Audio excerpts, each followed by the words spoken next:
Somewhere along the way, you realize holding on is hurting you more than letting go ever could.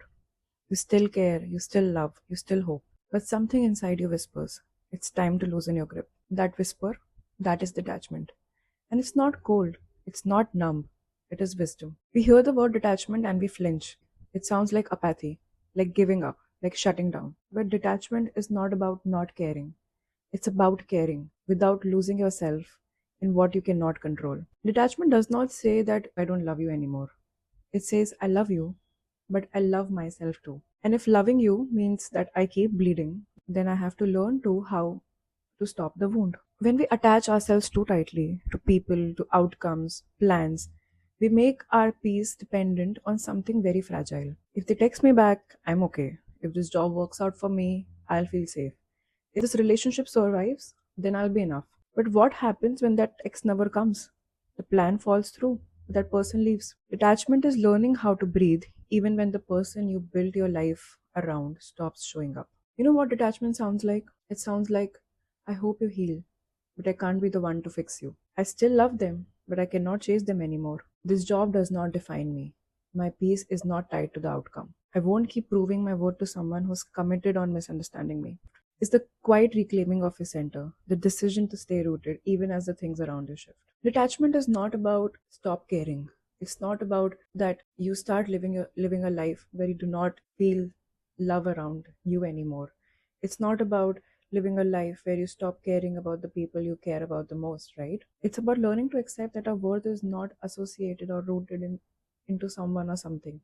It's about finding your own individuality and learning to live with it, learning to live with things happening around you. If someone is not giving you the respect you deserve, if someone is not giving you the love you deserve, if your whole personality is your job, that's when you need to think that maybe I need to detach from this person, this circumstance, this identity that I've created in my head, right? It is very hard to practice detachment. When you've been wired to attach your worth to how others perceive you, detachment feels like rejection of them, of hope, of love. But it is not rejection. It is you redirecting yourself back to you. Here's how you can practice detachment. You pause before reacting. You stop chasing certainty. You stop writing their side of the story and you focus on your own side of the story. You return to your own breath, to your own body, to your now. Every time you would want to check their feed, every time you feel the urge to beg for clarity, every time you replay the last thing they said, you ask yourself instead, what part of me is trying to feel safe right now? And offer that part a little softness, a little presence, a little grace. You know what detachment teaches you? It teaches you to how to stop being clingy to love, how to learn to love without clinging on to someone, to something, right? How to support without saving, how to show up without disappearing into someone else's chaos. It teaches you that letting go doesn't mean that you didn't care. It means you finally realized that love cannot survive where your self respect dies. It teaches you the sacred difference between someone who needs you and someone who only takes from you. So I want to ask you gently, what are you still holding on to? And what would happen if you loosened your grip? Just a little. What if peace wasn't found in closure, but in your ability to let go without it? Drop a story in the comments. No advice, just honesty.